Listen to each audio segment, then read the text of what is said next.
interessa. Então, professora Inês, seja muito bem-vinda. Muito obrigado por atender o nosso convite e estamos a postos para ouvi-la. Eu só vou pedir licença para que todos desliguem seus microfones quando a professora Inês estiver falando. Aí, se eventualmente alguém quiser perguntas, eu não sei, professora Inês, você prefere que perguntem durante a sua fala ou prefere um tempo você falando e depois perguntando? Como é Eu acho que a gente pode dar umas pausas, se for o caso, né? E aí sair perguntando, né? Que é justamente, a gente falou que a apresentação era em torno de meia hora, né? Tipo, a cada 10 minutos a gente dá uma pausa e aí alguém pode fazer aí fazendo pergunta, né? Para não perder, né? Porque às vezes a pessoa esquece, né? Não quero mesmo que eu ia perguntar. Né? Às vezes... Professor, então, são todos ouvidos. Muito obrigado pela sua presença. Tá bom. Aí, gente, boa tarde, né? Eu quero agradecer ao professor Marcelo Calado, né? Eu espero que vocês, assim, nos seus trabalhos, quer no setor privado, quer no setor público, quer na vida acadêmica ou não acadêmica, vocês tenham o prazer de ter alguém como o professor Marcelo Calado como colega, tá certo? Que é uma pessoa, ele é uma pessoa extremamente solidária, extremamente educada, tá certo? Extremamente competente, uma pessoa ótima para a gente trabalhar. Tá bom? Então, por isso que a gente aceita o convite assim facilmente, tá? Né? A gente sabe que vindo dele é coisa boa, né? Então, vamos lá. Gente, o professor Marcelo Calado deixou a gente bem livre para escolher um tema para a gente conversar durante 30 minutos com vocês. E aí eu disse assim, vamos conversar um pouco sobre a disciplina de macroeconomia, que é a disciplina que a gente partilha aqui, né? Eu dou à noite, ele dá de manhã, né? Ele ministra pela manhã. E aí, o que é que eu resolvi fazer? Eu resolvi enumerar algumas, falar um pouco o que a gente vê em macro, aí vai ser tipo 3, 5 minutos, e falar o que a gente não vê na graduação e que é relevante para a nossa formação. Ou que os manuais de macroeconomia não dão muita atenção, mas que são importantes, são aspectos importantes para a vida prática da gente, para a gente entender um pouco mais de macroeconomia. Então, eu vou colocar aqui uma apresentação, fiz uma apresentação curtinha, só para guiar um pouco. Só pegar aqui. Pronto, está aqui aparecendo. Só um minuto. Aqui, nele. Aí eu vou compartilhar. Compartilhar. Vocês me avisam se está aparecendo aí para vocês. Está aparecendo? Tá sim, professora. Beleza. Então, a gente vai conversar sobre a disciplina de macroeconomia. Eu fiz de uma maneira bem informal, só para a gente mesmo ter esse bate-papo. A primeira coisa que vem, né, à mente, o que é que se aborda em macroeconomia, né? Aí eu coloquei algumas definições de diferentes autores, né, diferentes livros de macro, né? No caso, um que era o livro do Mankey, o de macro de graduação, Estudo da Economia como um Conjunto. O Homer dá exatamente a mesma definição, que é o Advanced Macroeconomics, que é visto normalmente no mestrado. Diz que macroeconomia é o estudo da economia como um todo, é exatamente a mesma definição. E o Blanchard, né, que também é visto na graduação, fala que a macroeconomia estuda as variáveis econômicas agregadas. Mas quando a gente vai ver a disciplina de macro 1, né, deixa eu pegar aqui um pouquinho d'água, só um minuto. Quando a gente vai ver a disciplina de macro 1 na faculdade, basicamente a gente vai ver que a gente vai ter algumas questões guias, né, em macro 1. A gente vai ver todos esses modelos, a gente vai ver o modelo neoclássico, o modelo keynesiano, o modelo Hicks-Hansen e SLM, a escola monetarista, os novos clássicos de primeira geração, os novos clássicos de segunda geração, que são os ciclos reais de negócio, e os novos keynesianos. Ou seja, a gente vai ver basicamente 7 modelos, e a gente vai responder essencialmente a 3 perguntas, né? O que é que afeta o produto e o emprego? Ou seja, a gente está interessado, o que é que faz o produto crescer, o que é que faz o emprego crescer, como é que de alguma forma, o setor público pode intervir através de política fiscal ou através do Banco Central de política monetária, de forma a ter algum efeito sobre o produto e o emprego. E em cada modelo desse, eles vão dizer como é que deve ser a atuação do setor público, em termos de política fiscal e em termos de política monetária. Essas são as 3 perguntas que a gente vai fazer durante a disciplina de macro, em cada aula, a cada modelo a gente está fazendo exatamente essas mesmas 3 perguntas, do começo até o fim da disciplina. E a gente vê, né, os pressupostos, as hipóteses por trás do modelo, e a gente sempre chama a atenção para os alunos, dizer assim, olha, gente, vamos olhar bem o que é que está acontecendo na realidade, para ver se é mais adequado usar um modelo X, um modelo, digamos, um modelo de ciclo real de negócio, ou um modelo novo keynesiano, tá? O que é que você deve, o que é que está acontecendo no mundo real, né, em termos que batem com as hipóteses desses modelos. A gente fala isso e chama muita atenção. Mas aí, quando a gente fala nisso, parece que a gente resume o nosso mundo de macroeconomia única e exclusivamente a 2 grandes variáveis, produto e emprego. E isso também vai ser uma constante quando a gente vai para macro 2. Macro 2 também, quando a gente vai ver macroeconomia, também a gente vai estar o tempo todo querendo saber, como é que a gente faz no momento da recessão para sair da recessão ou para atenuar a recessão, né? E quando a gente for para a teoria do crescimento econômico, a gente, de novo, também está preocupado. Quais são os fatores que fazem com que a economia cresça? E aí, a gente acaba perdendo, dentro da própria ideia, né, do estudo da macro e da economia como conjunto, a gente acaba perdendo alguns elementos essenciais da realidade, tá? E é isso que normalmente é disso que eu quero conversar, sobre 5 pontos que normalmente não são abordados nos livros de macroeconomia, pelo menos nos manuais de macroeconomia, da graduação. E são 5 pontos importantes para a formação do economista. E aí eu vou para o primeiro ponto. Primeiro ponto não abordado, tá? Vou interromper aqui o compartilhamento só para voltar para vocês, já eu volto de novo.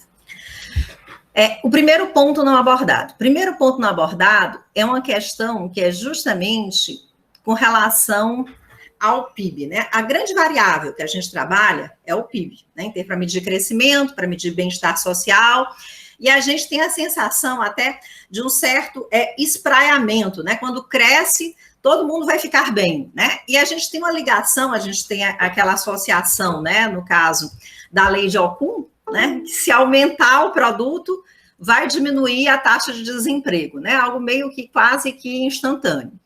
E aí, a primeira crítica que a gente pode ter com relação aos livros de macro, e é algo que está sendo discutido não na esfera dos manuais que vão passar para os alunos, mas na esfera de quem está discutindo quais são as variáveis relevantes para que formuladores de política econômica, né, possam olhar e decidir o que fazer, é justamente que são as limitações da variável do PIB. O PIB em si. O PIB em si é uma variável limitada, né? O velho GDP, né? Que coloca nos livros em inglês, né? O Gross Domestic Product, é uma variável limitada. Quem primeiro colocou isso assim publicamente, que foi aparecer no YouTube, fazendo crítica, né? De uma forma, digamos assim, mais midiática, não foi o primeiro a criticar, mas assim, quem colocou isso de uma forma mais midiática foi o Stiglitz.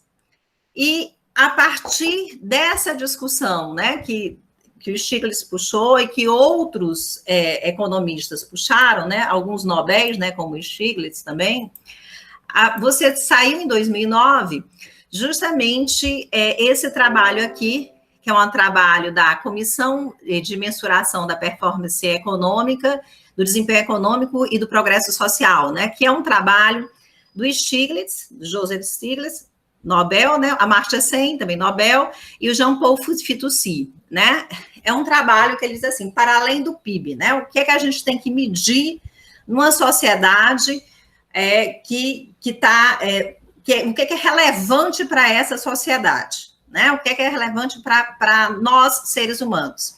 E aí tem uma primeira discussão que é justamente qual? O que não se mede, gente, fica como se não fosse relevante, tá? É como se, assim, você não fala a respeito, é como se não fosse relevante. Quando a gente fala, assim, macroeconomia, se você disser assim, uma palavra para resumir, muitos alunos vão colocar, assim, uma variável, PIB. Vou colocar lá, PIB, ele é medido. Mas quanta coisa não se mede no PIB e quantos problemas que você tem por trás dessa mensuração do PIB. E aí o Stiglitz já alertava, no início do século XXI, né, ele já alertava, ele chamava atenção para um aspecto que era justamente que o aspecto do mesma medida do PIB, quantitativamente falando, em termos de crescimento, ela é uma medida que tem problemas. Problemas de que natureza? Porque, veja bem, se um doido qualquer explodir um prédio e a gente reconstruir esse prédio, a reconstrução desse prédio vai implicar crescimento do PIB na cidade em que você tinha, tá? Mas essa reconstrução do prédio, que vai implicar crescimento do PIB, é diferente, por exemplo, de eu estar nessa mesma cidade, eu estar montando uma fábrica, né? Ou então fazendo, sei lá, um prédio residencial novo, mas que não decorreu, né, desse desastre. Até porque, se um doido explodir um prédio, isso já mostra que tem um aspecto, assim, bastante doente dentro dessa sociedade, né? Então, e isso o PIB não capta. Ele vai dizer o seguinte, o PIB da cidade, em virtude dessa reconstrução desse local, cresceu 0,1%, tá? Mas, na realidade, são duas motivações muito diferentes. Outra coisa também, se um país aumenta a taxa de criminalidade, em virtude desse aumento dessa taxa de criminalidade, necessita construir prisões, tá? O PIB vai crescer. Construção civil, gente, formação bruta de capital fixo, tá? E construir prisão sai mais caro até do que construir parte residencial, né? Você tem que colocar a questão de segurança, as paredes são dobradas, mais cimento. Então, se for construir casas populares, se eu construir prisão vai sair mais caro. Tá? Entre uma coisa e outra, vai acabar saindo mais caro. Vai até contribuir mais para o crescimento do PIB. No entanto, isso denota, né, uma sociedade que está com um aumento de índice de criminalidade. E também eu posso, digamos, essa mesma sociedade, ela pode gastar construindo prisões ou gastando em ciência e tecnologia. Quando eu estou construindo prisões, eu estou dizendo que essa sociedade está com índice mais alto de criminalidade, vai gerar mais incerteza, vai gerar mais insegurança, e é mais provável que haja um comprometimento do crescimento no futuro. Já que se eu estou construindo, se eu estou fazendo crescer o PIB, investindo em ciência e tecnologia, eu devo esperar, claro que alguns projetos vão ser fracassados, alguns projetos vão ser bem-sucedidos, mas eu devo esperar que no futuro eu tenha um incremento de produtividade e inovações tecnológicas, então eu devo esperar mais crescimento no futuro. Então, mesmo quando eu vejo um número de crescimento de 2% numa sociedade, no outro de crescimento de 2% do PIB, pode significar 2% muito distintos em termos do que eu represento no futuro. Então, a primeira crítica que se tem é justamente essa questão qualitativa do PIB, ou seja, aquela quantidade não reflete o que está por detrás em termos de qualidade, tá? Vamos lá. Aí, deixa eu só colocar aqui de novo a apresentação, que eu sou chata, que eu fico fecha, abre o tempo inteiro. Só um minutinho. Assim vai.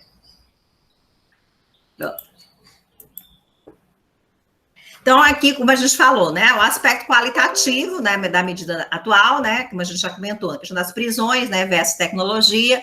A medicina, por exemplo, você tem alguns países em que a medicina é extremamente cara, mas não obrigatoriamente vai produzir bons resultados. Você tem países, às vezes, que a medicina não é tão cara em termos, portanto, não vai ter uma contribuição tão grande com relação ao PIB, e produz resultados bastante satisfatórios em termos de aumento de expectativa de vida, né, para a população.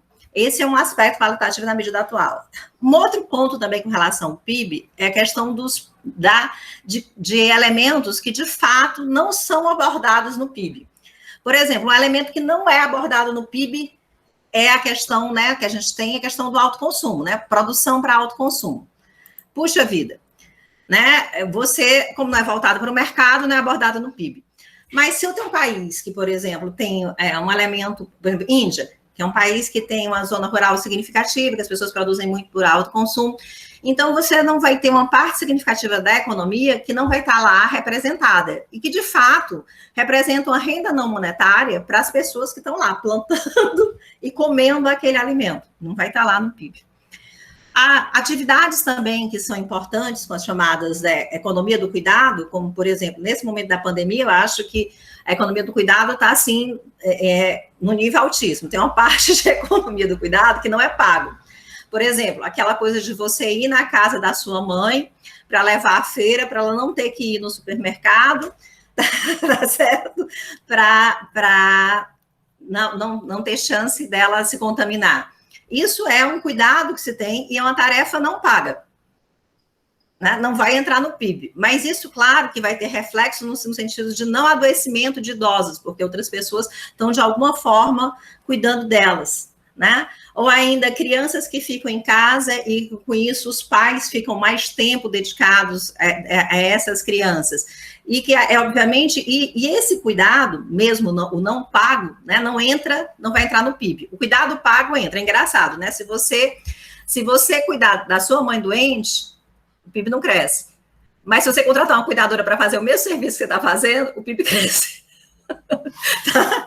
E, no entanto, é exatamente a mesma tarefa que está sendo feita.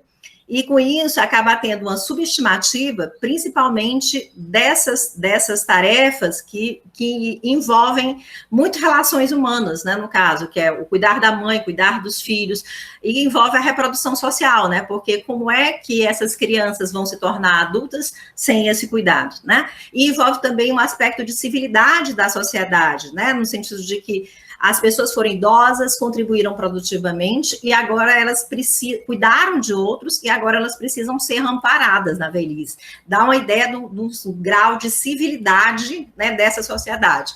E nada disso é mensurado no PIB. Tá? Então, vamos lá. Não pago, bem entendido, né? O cuidado pago né? Só para chamar a atenção. Voltando de novo. Peraí, ainda. Botando aqui de novo. Pronto.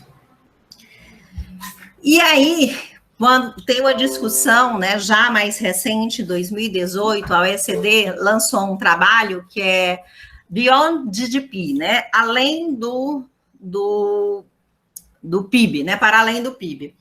E aí eles falam justamente de pontos não abordados que eles acham que vão ser necessários ser abordados, e que são relevantes para você perceber, para você ter um diagnóstico realmente da saúde dessa sociedade, inclusive de ver o potencial de crescimento dela mais para frente. E aí, alguns pontos não abordados no PIB que eles acham importante, né, de abordar, a gente acabou aqui chamando a atenção, é justamente a questão das chamadas liabilities, né, no caso, as obrigações, os passivos. No PIB, né, quando eu registro a soma de bens e serviços finais produzidos na economia durante um determinado período de tempo. E até quando eu vou registrar algumas variáveis, né, macroeconômicas, como, por exemplo, eu vou registrar a situação do setor público, né, eu registro o déficit público. Mas, raramente, eu registro, por exemplo, as obrigações por segmento financeiro, tá? Como é que está o setor financeiro, não tem uma variável agregada, mostrando como é que está o setor financeiro em termos de alavancagem, para eu mostrar para todo mundo. E veja bem, a alavancagem no setor financeiro é algo que pode gerar, tá certo? Até eu costumo brincar, né? É algo que pode gerar um verdadeiro caos em termos econômicos, né? Eu costumo brincar assim, você quer ver uma crise, coloca uma crise de balanço de pagamentos. Você quer ver uma crise pior ainda, junta uma crise bancária e financeira? Digamos assim, as gradações. É como se fosse assim, a crise de balanço de pagamentos, o país está na UTI semi-intensiva. Juntou a crise bancária financeira, entrou na UTI. Tá certo? Aí você, ou seja, então, essa questão de você mensurar por segmentos é algo que é fundamental e que a gente não tem essa informação, né? Você não tem essa informação disponibilizada. A gente tem o PIB disponibilizado, saiu até agora recentemente, né? O PIB, o crescimento do PIB do país, agora há pouco. A gente tem o PIB disponibilizado, né, de 3 em 3 meses, né, para todo mundo ver. A gente tem inflação disponibilizada mensalmente, a gente tem a taxa de desemprego disponibilizada mensalmente. Mas essas informações, quando você vai ver em termos de alavancagem do setor financeiro, você efetivamente você não tem ela tão disponibilizada. E nem sequer também como é que está o setor privado em termos de endividamento com o setor externo, o setor privado produtivo. Porque isso pode ter implicações no sentido de que, por exemplo, uma desvalorização cambial, caso ele esteja alavancado, né, sem ter feito o hedge, pode causar uma crise tremenda dentro do país. E a gente não tem essa informação divulgada de forma agregada para todo mundo. A gente, infelizmente, não. Era um dos aspectos que né, o Stiglitz, o Fitoussi, e também o Bourguignon, também, que é um francês, e todos eles ressaltam, né, que era interessante a gente ter. A gente não tem, mas que era interessante a gente ter. Uma informação relevante. E aí vem outros aspectos ainda, né? Que um aspecto que já está querendo inserir bastante é a questão do meio ambiente, né? Você pode crescer, tudo bem, você pode crescer, mas você pode estar destruindo esse meio ambiente, o meio ambiente que você está crescendo, impossibilitando até mesmo o crescimento no futuro. Por exemplo, a grande preocupação do pessoal, né, que trabalha com ecologia, com relação ao desmatamento da Amazônia, nesse momento, é justamente que eles colocam que a Amazônia cria os chamados rios aéreos, né, que justamente são formações, né, de água, que na realidade acabam levando chuva para regiões como, por exemplo, o centro-oeste e o sudeste. E aí, no momento em que você vai reduzindo a floresta amazônica, você vai alterando esses rios aéreos, podendo vir a provocar secas e problemas sérios em locais que hoje são grandes produtores de soja, de algodão, de milho, né? Inclusive para exportação, não só local, né? Inclusive para exportação. Então, essa questão da preocupação com o meio ambiente também é algo que não é colocado. E que é algo que seria fundamental ser colocado nesse momento. Quando tem, nesse documento da comissão, né, para mensuração econômica e da performance econômica e progresso social, ele é dividido em 3 partes. E uma das partes justamente se refere ao meio ambiente. A parte do meio ambiente está muito bem escrita. Se tiver curiosidade, é bom dar uma olhada. E o outro ponto não abordado é a questão das desigualdades. E aí a desigualdade tem uma parte que a gente até tem uma noção, né? Quando a gente pega, por exemplo, a gente pega um índice de Gini, a gente tem uma noção, a gente pode pegar um índice de Gini de concentração do ponto de vista da propriedade, né, de concentração fundiária, a gente tem essa informação, inclusive no IBGE, a gente pode ter um índice de Gini para a questão da renda, que é uma desigualdade, que você está vendo os resultados, né? Você está vendo o que aconteceu. Mas, raramente, você tem informações sobre as desigualdades de oportunidades. E onde é que a gente vê essas desigualdades de oportunidades? Né? Muitas vezes a gente constata que quando você pega as condições que estavam os pais e faz uma regressão das condições que vão estar os filhos 20 anos depois, né? Você pega dados dessa natureza, você constata uma forte correlação, onde estavam os pais e onde estavam os filhos. E, normalmente, se considera, né, uma forma de medir desigualdade de oportunidade é justamente essa. Eu tenho um trabalho até que mediu essa desigualdade de oportunidade em diversos países, não só para países do OECD, mas também mediram para o Brasil, por exemplo, tá? E, inclusive, é terrível, porque quando põe lá o gráfico lá pontilhado, a gente está justamente num dos países dentro, eles analisaram mais de 40 países, a gente está justamente nos países em que tem maior desigualdade de oportunidade, em que as condições dos pais determinam muito a situação futura do filho em termos de renda, em termos de escolaridade. Então, a gente constata isso muito fortemente com relação ao Brasil. E esse indicador também é outra coisa que raramente a gente tem essa informação. E a gente às vezes tem a questão de desigualdade dos resultados, né? No final, resultado final, mas das oportunidades, não. E aí eles também constatam, não é surpreendente, né? Que países que têm menos desigualdade de oportunidades, você vai ver que a condição dos pais não vai determinar a situação dos filhos, você vai ter os países nórdicos, né? Suécia, Noruega, Finlândia, né? Você vai ter uma baixa ligação entre a condição dos pais e a situação dos filhos. E às vezes, até mesmo, as regiões onde você nasce acaba definindo, né, parcial ou completamente, né, o que seria o seu futuro, né, o que é que seria o seu futuro, né, essa dificuldade de acesso, né, ao ensino ou acesso ao sistema de saúde, isso pode definir efetivamente o seu futuro. Nesse exato momento, a gente está vendo isso em nível internacional, né, em nível mundial.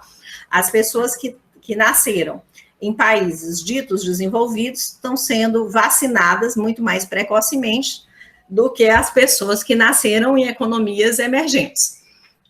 A gente está vendo isso em esfera mundial. Então, está definindo, ou seja, nesse momento está definindo quem vive e quem morre. Você dizer que isso é uma variável relevante, né? Não pode ter algo mais relevante que isso na vida, né? E, por fim, um outro aspecto que também não vai estar no PIB e que também é muito importante para definir o próprio crescimento no PIB, no médio e longo prazo, é a questão do grau de confiança que as pessoas têm em outras pessoas, nas instituições, e isso tudo vai gerar uma certa incerteza. Como assim um grau de confiança em outras pessoas? Ora, inclusive até também lá tem um indicador, né, que você faz a pesquisa direta, né, para saber o grau de confiança em outras pessoas, né? Aqui eu costumo dizer, a gente, eu até acho até engraçado, a gente aqui, cearense, é terra de gente desconfiada. Terra de gente desconfiada. Ou povo desconfiado cearense. Talvez venha até do fato da gente ser um povo de recente urbanização, né? Que na realidade o Estado se desenvolveu do interior para a capital, se desenvolveu a partir da pecuária. Então, isso tudo acaba te deixando um menor grau de confiança. Talvez seja isso, talvez seja uma razão histórica, né? Eu percebi isso, como a gente era desconfiado, quando eu fui fazer o doutorado em Recife, fui alugar um apartamento, né? E aqui, tudo que é apartamento, a gente procura imobiliária, porque ninguém confia em alugar direto, né? De pessoa a pessoa. E em Recife, achei muito engraçado, que lá você passava nas ruas e olhava a plaquinha, aluga-se. Então, eu saí perto do bairro universitário, andando e procurando as plaquinhas de aluga, anotava o número do telefone, ligava para o proprietário e o contrato era direto com o proprietário. Sim. Eu disse, gente, que diferença em termos de grau de desconfiança. Então, dentro do mesmo país, você pode ter graus de confiança diferentes com relação às pessoas, e claro que existem alguns sinalizadores, alguns elementos, né, que acabam gerando a maior desconfiança. Claro que numa sociedade que tem maior criminalidade, a tendência é que você tenha um grau de desconfiança maior, né, e claro que numa sociedade que você tem um menor índice de criminalidade, a tendência é que você confie mais no outro. E tem também as confianças nas instituições, né, da capacidade do Estado de prover serviços ou não, na capacidade do Estado de prover aquilo que seria sempre colocado como regra, como diz assim, como objetivo primário do Estado, quer que você seja liberal ou quer você seja um economista mais intervencionista, como, por exemplo, a justiça. Né? Todo mundo diz a justiça tem que ser função do Estado. Então, essa capacidade também vai acabar gerar a questão de você ter confiança, vai te dar um grau de confiança nas instituições. E claro que, quando você tem menor confiança nessas instituições, você vai ter um problema muito sério, que é justamente, se você tem menor confiança, isso acaba gerando muita incerteza. Incerteza é algo absolutamente danoso para uma variável macroeconômica chave, que é justamente investimento. Né? A tendência é, numa situação de incerteza, usando a ideia keynesiana, né, os agentes procuram os ativos mais líquidos, né, que justamente seria a moeda, e se afastam do investimento. E é uma das justificativas que os keynesianos vão dar justamente para o investimento ser um dos elementos da demanda agregada mais instáveis. Então, essa questão de não ter confiança vai ter um reflexo direto. E também o seguinte, essa desconfiança também vai gerar impactos do ponto de vista político, porque essa desconfiança vai fazer com que as pessoas se afastem da política, com isso você pode ter até uma menor fiscalização, né? E você pode gerar uma situação ainda de mais desconfiança ainda no futuro, vira quase que um círculo vicioso. Gente, eu terminei aqui o primeiro ponto. Alguém quer fazer pergunta? Que, aliás, eu notei que eu falei mais do que eu podia falar. Vou ser mais breve nos outros. Fiquem à vontade para fazer perguntas.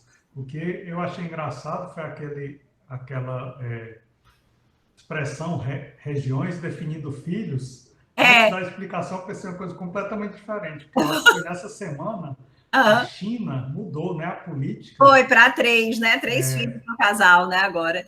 Agora 3 filhos por casal. Engraçado, eu vi um gráfico, eu procuro sempre assistir o jornal alemão pela internet. Eu vi um gráfico que quando a China, na década de 60, as mulheres tinham 6 filhos, em média. Gente. Aí, na década de 70, caiu para 3, caiu pela metade. E aí, em 1980, era 3 quando implantaram essa política do filho único. Filho único. E aí agora é 1,3, ou seja, essa política do filho único foi tão extrema que agora eles, acho que em 2014, permitiram 2 e agora estão permitindo 3, porque agora as consequências para casamentos, né? Para o sistema de seguridade social são extremas, né? Porque chega um momento em que você não tem mais trabalhadores trabalhando para sustentar os mais velhos, porque os mais velhos eram de famílias numerosas, exato. Os agora são famílias só de filho único. Então, não dá nem para os dois que deram origem. O sistema de seguridade social da China, eu gostei muito assim, desse meu erro, né? Mas o seu erro tem tudo a ver também, tem tudo a ver, também não é mensurável no PIB e é algo que efetivamente pode ter reflexo para o crescimento de longo prazo e para o bem-estar da sociedade no longo prazo.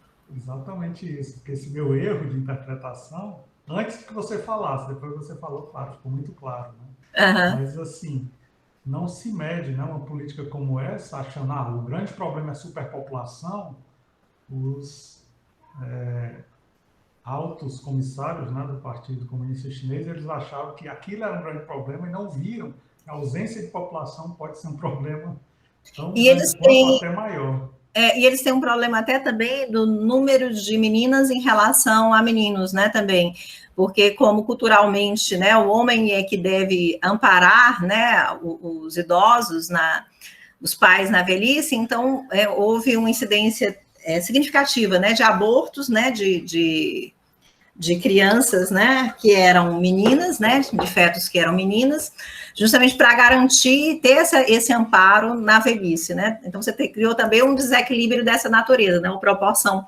maior de homens que de mulheres na China, né? Que normalmente acontece o contrário, você tem uma proporção maior de mulheres que as mulheres tendem a viver um pouco mais, né? Nós somos, digamos assim, melhor programadas geneticamente, né? Viver um pouquinho mais.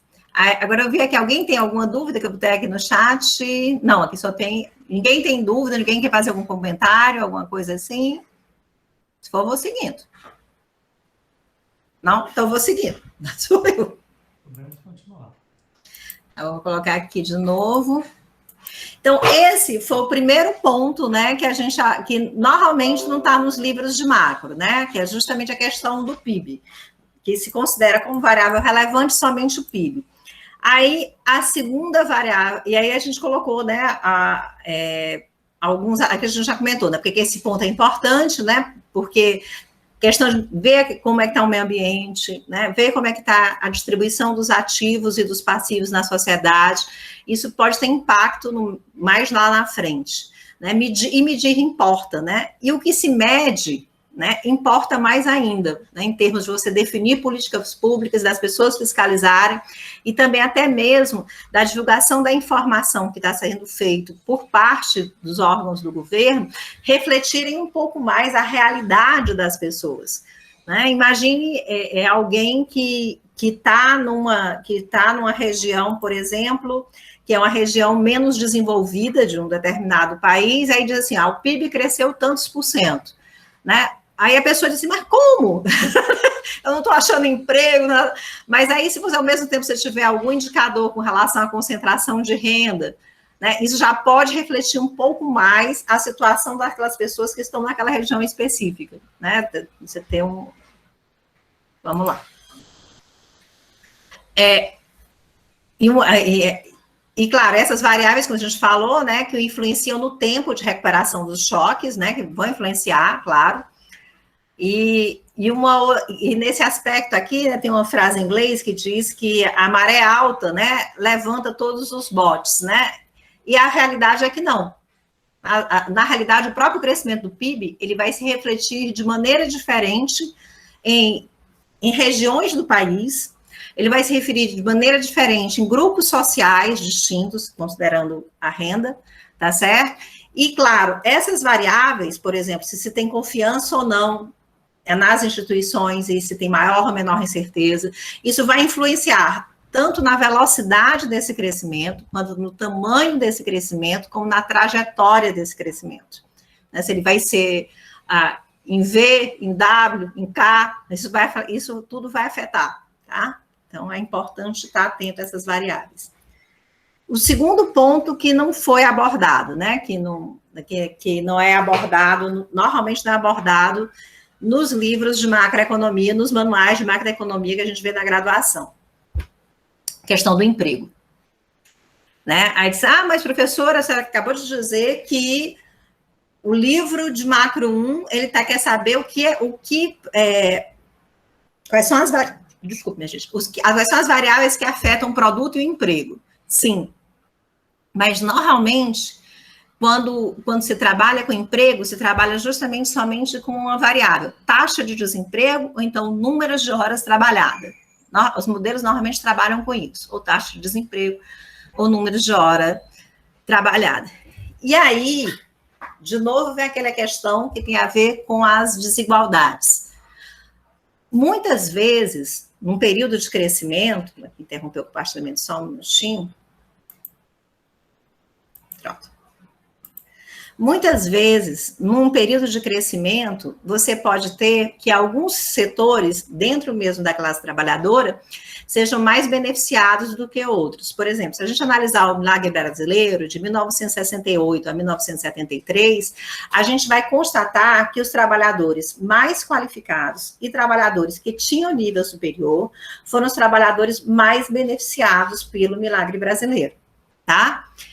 Isso no momento de crescimento, quando teoricamente, como diz a frase, né, a maré devia levantar todos os botes. Só que não levanta todos os botes de forma igual. Essa é a realidade da maré, ou seja, não é porque está crescendo que todo mundo vai ficar bem, né? E todo mundo vai crescer exatamente da mesma forma. E até mesmo em períodos de crescimento, isso também pode gerar uma onda de investimentos de empresas no sentido de uma modernização. E essa modernização pode gerar um desemprego setorial. Vou dar um exemplo concreto. Na época que eu trabalhava no Banco do Nordeste, isso já início do século XXI, né? A gente foi financiar uma firma têxtil aqui no Nordeste, não pode identificar a questão do sigilo bancário, senão eu sou presa. Têxtil aqui no Nordeste, que simplesmente, para cada... Onde você tinha 10 postos de trabalho, com a modernização, você ia ficar com um posto de trabalho. Se a gente não financiasse, a firma ia sair do mercado, porque ela não ia ter a produtividade compatível com as suas concorrentes internacionais. E se a gente financiasse, ia representar, se você tinha mil operários, você ia passar a ter 100. Então, justamente você vai estar num período que era um período de crescimento, a firma estava fazendo isso porque era um período de crescimento, ela estava investindo, que é algo que realmente vai mostrar, né, o crescimento do PIB, e, no entanto, está causando um problema de desemprego setorial, né, em virtude dessa modernização. Então, pode acontecer esse tipo de coisa para acontecer. E no período de recessão, também isso vai acontecer, porque, claro que é muito mais difícil. Vamos ver uma seguinte situação. Eu tenho um trabalhador que ele tem um mestrado, ele já tem 4 anos de experiência no serviço, e aí a firma está passando por a recessão. E eu tenho dezenas de trabalhadores não qualificados, que eu não tive praticamente nenhum investimento nesses trabalhadores. É muito mais provável, né, a saída do mercado de trabalho, ou pelo menos a demissão desse pessoal não qualificado. Então, você tem também um sofrimento maior. E ainda tem outra coisa, mesmo os trabalhadores mais qualificados, quando demitidos, muitas vezes eles ocupam outros cargos que não correspondem à mesma qualificação deles. Já o não qualificado, quando você não tem aquele cargo não qualificado, ele não tem como se candidatar a um outro cargo abaixo da sua qualificação, porque ele já está lá no limite. Então, você tem, no momento de crise, né, os trabalhadores mais qualificados, na média, acabam tendo uma taxa de desemprego menor do que os trabalhadores menos qualificados. Ou seja, eles ganham mais na subida e perdem menos na descida do ciclo. Então, você não tem essa distribuição, a maré não sobe igual para todo mundo. A maré sobe mais para um e menos para outros. Essa é a realidade. Vamos voltar aqui.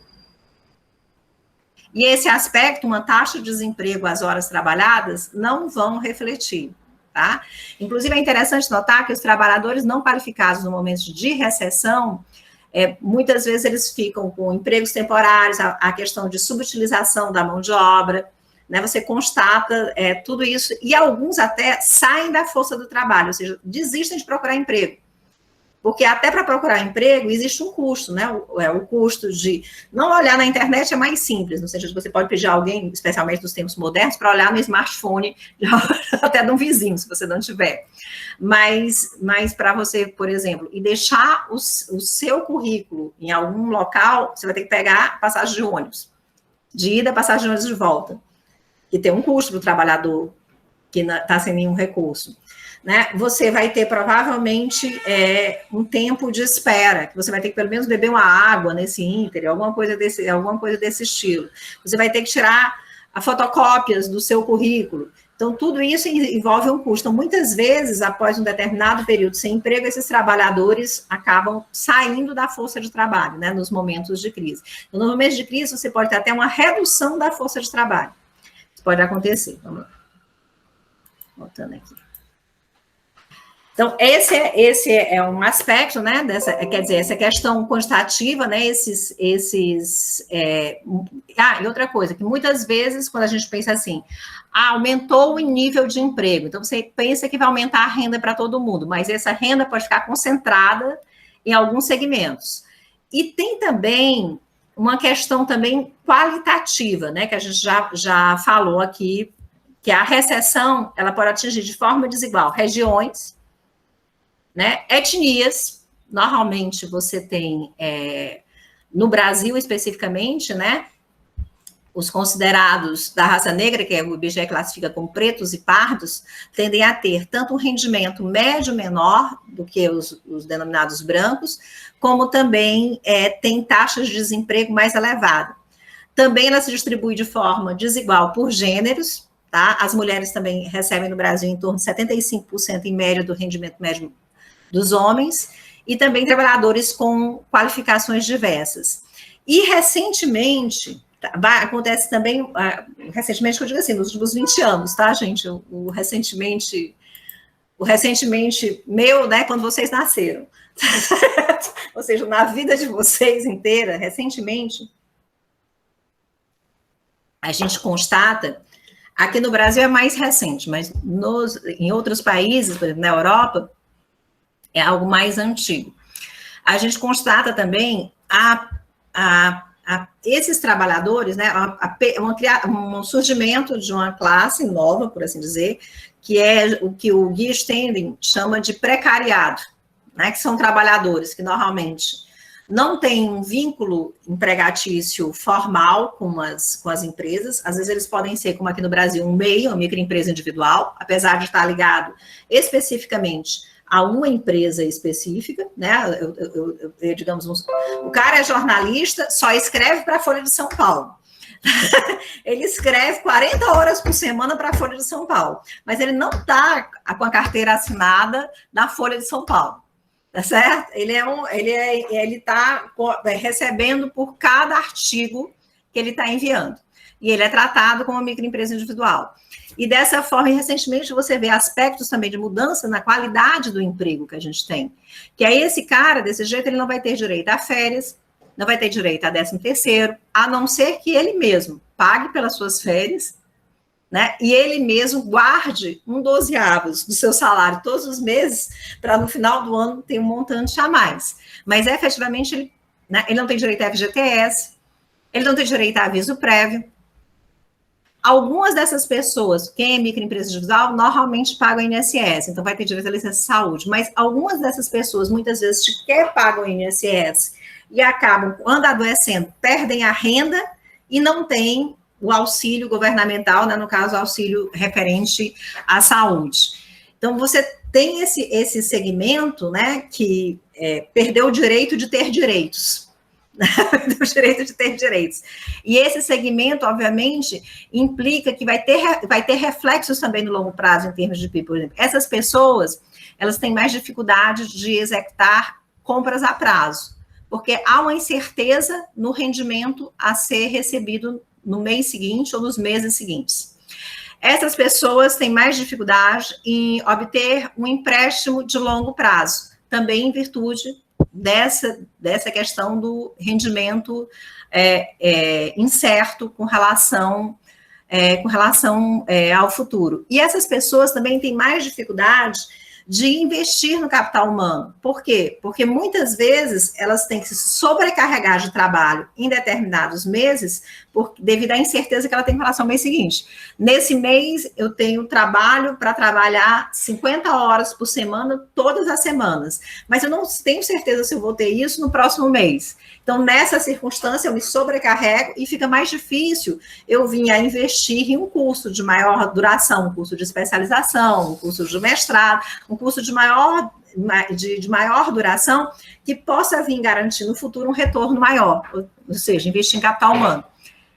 Então, essa massa, né, que está sendo criada, né, do precariado, das pessoas que não têm direito a ter direitos, por assim dizer assim, trabalhistas, né, ela acaba criando uma maior dificuldade com relação, inclusive com relação até à previsão de gastos do setor público, gastos sociais no futuro, né, em termos de adoecimento, em termos de um programa de renda básica que vai ter que ser oferecido, ou qualquer coisa desse tipo. Fica até mais difícil você ter essa previsibilidade com relação ao futuro.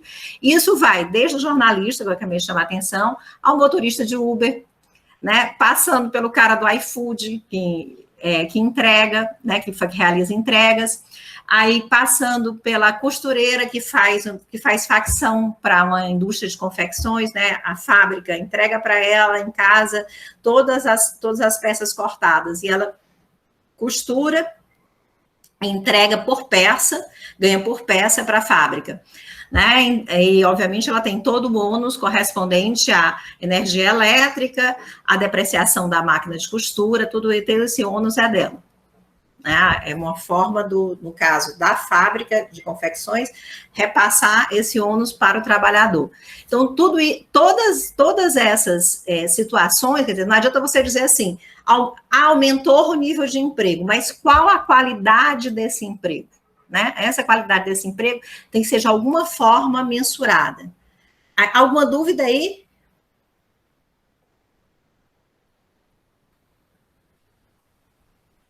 O povo quieto. Vocês podem, se quiserem, ligar o microfone e perguntar, fazer perguntas. Eu gostei bastante, assim, tive basicamente 2 comentários ou dúvidas a fazer. Que a gente vê hoje na macroeconomia, principalmente modelos que utilizam modelos da ICGE, né, modelos de emprego geral,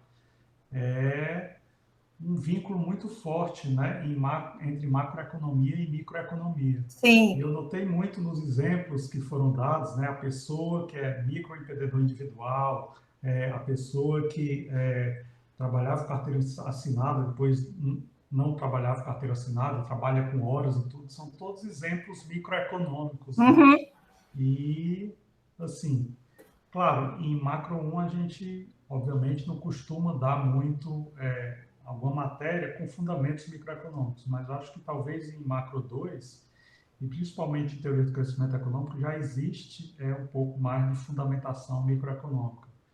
Eu queria só, talvez, um comentário a respeito disso, sobre quando a gente vê a economia clássica, né, antes do keynesianismo, havia uma dificuldade de desvincular macro de micro. O keynesianismo é mais fácil, né? Macro é uma coisa, micro é uma coisa, mas... Hoje em dia está tudo... Eu desses exemplos, porque na prática você mostrou exatamente que é mais difícil desvincular. Não, na realidade já está tudo vinculado. E tem um detalhe, é mais fácil para hoje a gente trabalhar com dados microeconômicos devido à questão da informatização.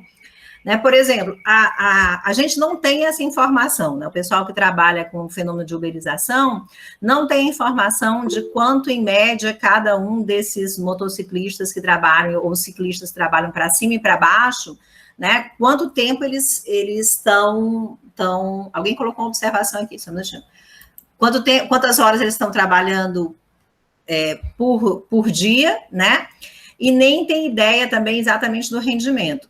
A IBGE não vai ter essa informação bem precisa, e normalmente o pessoal que trabalha com isso tem que fazer pesquisa mesmo de campo, dados amostrais para isso.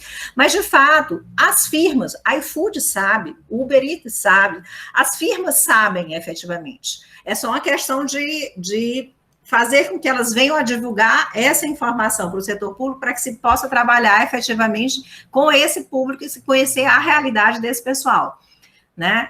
Essa é a questão, deixa eu só colocar isso. E a questão microeconômica, a gente só vê em macro 1, os modelos microeconômicos, lá no final que a gente vê salário e eficiência, né? A gente vê lá no final, vê custo de menu e vê modelo incluído e excluído, né? Quando a gente vê os modelos novos keynesianos, a gente meio que dá uma introdução, né, aos aspectos microeconômicos. Mas essa divisão de micro e macro é mais ou menos, eu costumo dizer, que é como a divisão entre olhar a planta e olhar a floresta. A floresta se comporta diferente da planta, mas você entende melhor a floresta se você entender como é que cada planta se comporta. É mais ou menos isso, a gente a biologia é mais ou menos isso, olhar a plantinha, olhar a floresta, uma coisa ou outra. Aí o Gabriel colocou uma coisa assim, professores, atualmente tem algum país adotando, fazendo esforço para adotar uma abordagem mais qualitativa do PIB? Gabriel, não é uma, digamos assim, não é uma posição de alguns países, né? Tem um grupo justamente vinculado, né, ao OECD, um grupo de estudo, que é justamente a publicação que eu disse que é Beyond, né, Beyond GDP, né, para além do GDP, que eles já lançaram justamente recomendações e informações nesse sentido.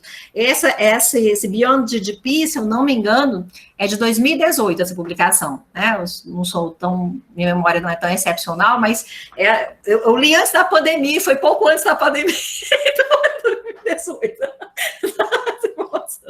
Então, a pandemia começou em 2019, 2020, então deve ser 2018 a informação. A referência da gente vai ser assim, AP e DP, né? Antes da pandemia e depois da pandemia. É mais ou menos essa. Acho que, com relação a país específico, acho que o mandatário do Butão, que é um país que fica lá no Himalaia... Da felicidade, né? Dois economistas ocidentais para fazerem o Felicidade interna bruta, para a felicidade interna. Tem alguns países que procuram outra abordagem. Né? Tentam fazer outra abordagem. Mas esse negócio do ECD é mais interessante, porque é mais geral, né? E da mesma forma, né, que a gente tem o System of National Accounts, né, que é justamente algo que é homogeneizado, né, por todos os países, né, para o sistema de contas nacionais, a minha expectativa, eu espero ainda estar viva para ver, é que a gente vá começar a mensurar, não só, mensurar e divulgar, não só o PIB, né, mas divulgar alguns indicadores, pelo menos alguns indicadores de desigualdade, conjuntamente, alguns indicadores de meio ambiente. Quando sair o PIB, sair algumas coisas, outros indicadores juntos, mostrando que esses elementos são tão importantes quanto o PIB para crescimento e para bem-estar dessa sociedade. Eu espero ainda ver, viu, Gabriel? Ou seja, eu espero a expectativa de vida feminina em torno de 75 anos no Brasil, eu ainda tenho esperança. Certo? Ainda tenho essa esperança. Vamos lá. Então, o segundo ponto não abordado, como a gente comentou aqui, né, é a questão qualitativa do desemprego. Lá, se eu de novo colocar aqui, eu fico, abro e fecho os slides. E o terceiro ponto, tá? Vou ver se eu sou mais rápido, já está dando quase 4 horas. O terceiro ponto não abordado, né? O terceiro ponto não abordado é justamente que dificilmente se coloca, mas que todos nós já intuímos que isso acontece, é que a política macroeconômica não é neutra. E aqui, quando eu estou falando neutra, eu estou falando não estou falando de neutralidade da moeda, tá, gente? Estou falando no sentido que uma política fiscal, ela pode afetar grupos sociais de forma diferente. Por exemplo, quando eu desvalorizo o câmbio, né, a gente vai ter que quem é credor, né, em moeda estrangeira, e quem é devedor em moeda estrangeira, quem é devedor em moeda estrangeira está lascado. Né? Quem é credor em moeda estrangeira está muito bem, obrigado. Né? Quem é exportador, em geral, é favorecido pela desvalorização do câmbio. Quem é importador, desfavorecido. Então, no geral, uma desvalorização persistente do câmbio, ela pode ter um impacto sobre a estrutura industrial, no sentido que protege a indústria nacional dos seus concorrentes internacionais. Né? Por outro lado, se essa mesma indústria já tiver um coeficiente de importação muito elevado, pode causar uma inflação de custos em virtude de parte dos insumos utilizados, uma parte expressiva, já que eu estou dizendo que o coeficiente de importação é elevado, uma parte dos insumos utilizados vão ser importados. Então, você tem uma variável como o câmbio, né, pode ter efeitos estruturais na economia e distintos, dependendo do segmento. E eu não estou falando só câmbio, não. Recentemente, eu gosto sempre de dar exemplos históricos do Brasil, no caso da Dilma, né? Na época da Dilma, 2014, ela fez uma série de desonerações fiscais, muito em cima do IPI. Essas desonerações fiscais, né, implicavam em não recolhimento do IPI. Só que o IPI, uma parcela do IPI vai para o Fundo de Participação dos Estados e do Fundo de Participação dos Municípios. Com isso, várias prefeituras, municípios de pequeno porte, que não tinham grande autonomia econômica, tiveram reduzido seus repasses, a ponto de terem que cortar elementos essenciais, né, de serviços para a população. Então, o que é isso? É uma política macroeconômica que, teoricamente, é de desoneração fiscal da indústria automobilística, mas ela tem efeito, primeiro, regional distinto. Onde é que tem indústria automobilística? No Nordeste só tinha na Bahia, né? Então, da Bahia para baixo, é Bahia e Sudeste, basicamente, vai ser, né? Bahia e Sudeste. Então, vai beneficiar regionalmente esses estados, né? Os estados que estão nessa região. Peraí, gente, que eu vou só aqui ligar a bateria, senão vai cair. Só um minutinho, tá? Um segundo. Só um minutinho aqui. Que é...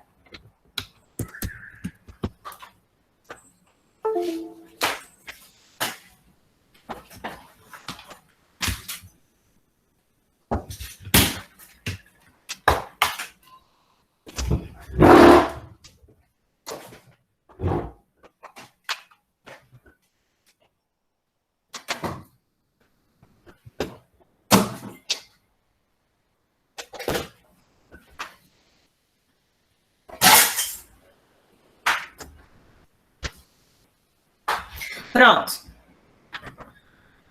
Então, voltando aqui, né? Então, é uma política que era nacional, teoricamente, para estimular a indústria, mas se beneficiava especificamente os estados que tinham uma planta automobilística, mas que afetava de forma adversa justamente os municípios de menor porte e com menor atividade econômica, que estavam preponderantemente no Nordeste. Então, é uma política que, teoricamente, é nacional, mas acaba tendo impacto negativo para a região Nordeste. Então, você tem impactos distintos em termos de segmentos econômicos distintos e em termos de regiões também.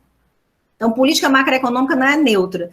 Tem sempre alguém que é beneficiado e alguém que vai prejudicado. Gente, olha, se por acaso todo mundo fosse beneficiado, Macroeconomia seria a coisa mais fácil do mundo de se resolver. Qualquer problema macroeconômico, você beleza, todo mundo vai ganhar.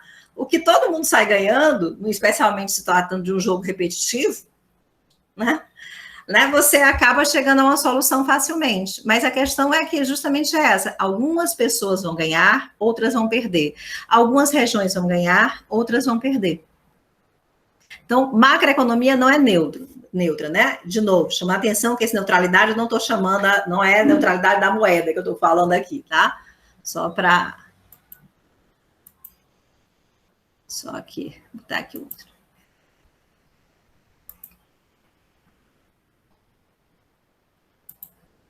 E até responde um pouco uma pergunta que, pelo menos os meus alunos, eu acho que os seus também devem fazer muito, né? Marcelo, eles não perguntam muito assim, mas professor, essa política é boa ou não? Não perguntam muito para você isso? Hein, Marcelo? Sim, pergunto o tempo todo. Exatamente. O tempo todo é boa ou não? A questão é boa para quem? A questão é quem é beneficiado e quem pode ser prejudicado por essa política específica. É boa para quem? Então, como a gente chamou a atenção, né? Aí eu dei alguns exemplos, né? Espacialmente, a política macroeconômica não é neutra, né? Os choques podem gerar migrações, né?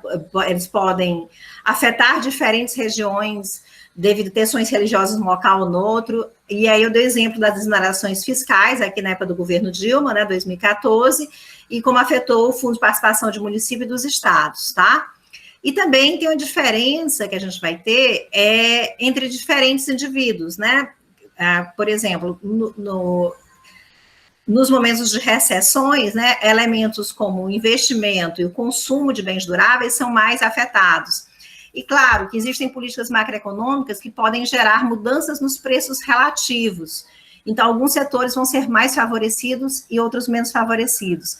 No caso específico, quando você tem um fenômeno de inflação, as populações que têm maior acesso ao sistema financeiro, elas acabam sofrendo menos os impactos da inflação.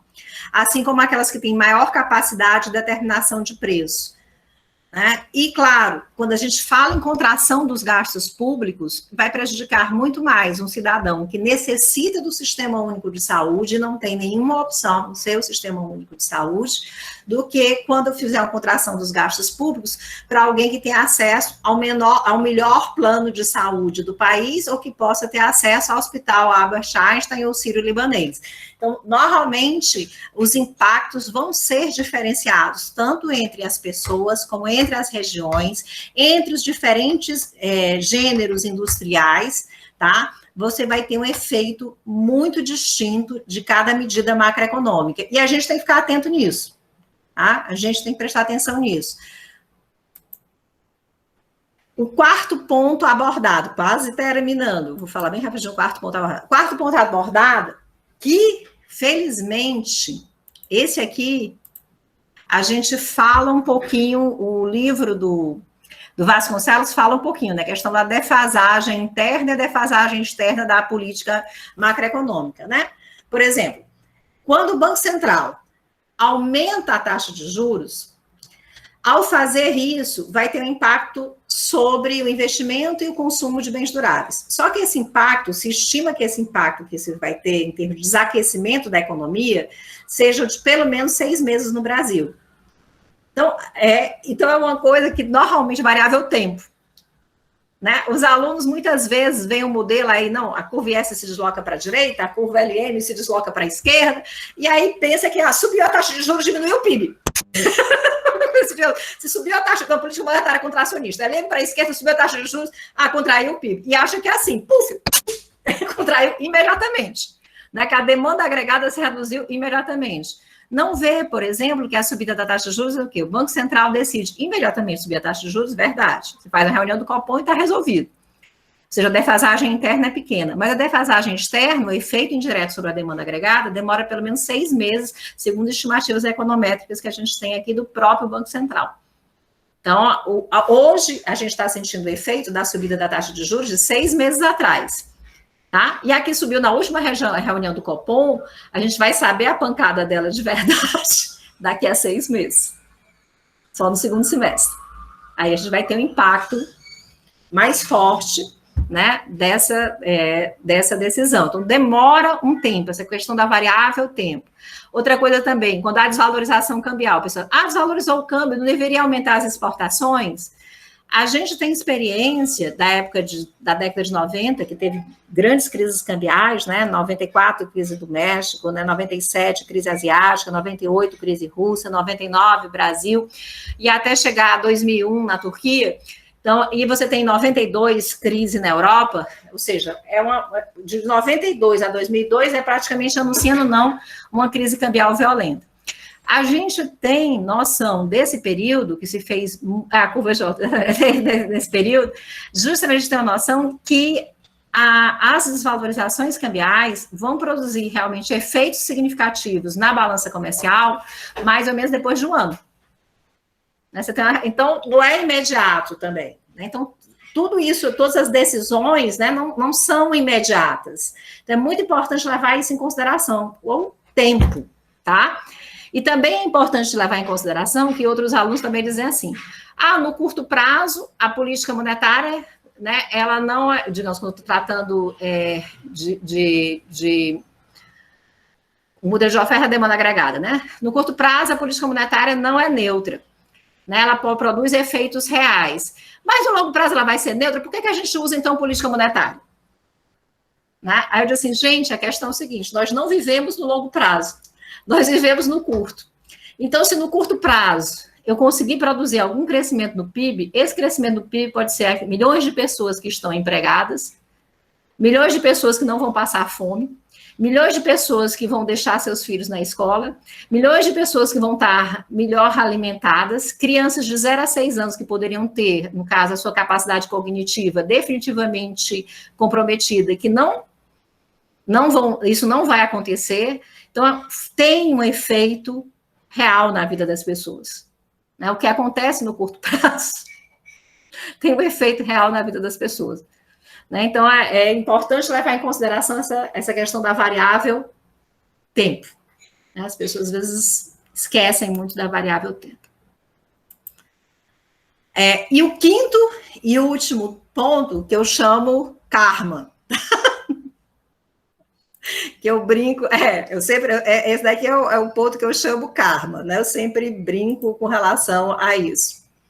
O que é isso? Eu brinco que esse ponto se chama karma. É o seguinte, que o pessoal, né, que acredita em karma, diz que nós estamos intrinsecamente ligados uns aos outros, né? E eu acho que talvez seja o ponto mais fácil de entender, quem está em 2019, 2020, 2021, entender o quanto nós, no meio da pandemia, o quanto nós estamos intrinsecamente ligados uns aos outros. Acho que nunca se tornou tão fácil entender isso. Eu, às vezes, quando eu falei uma vez disso, sei lá, em 2013, numa sala de aula, e eu notei que as pessoas ficaram assim, como professora? Meio sem entender.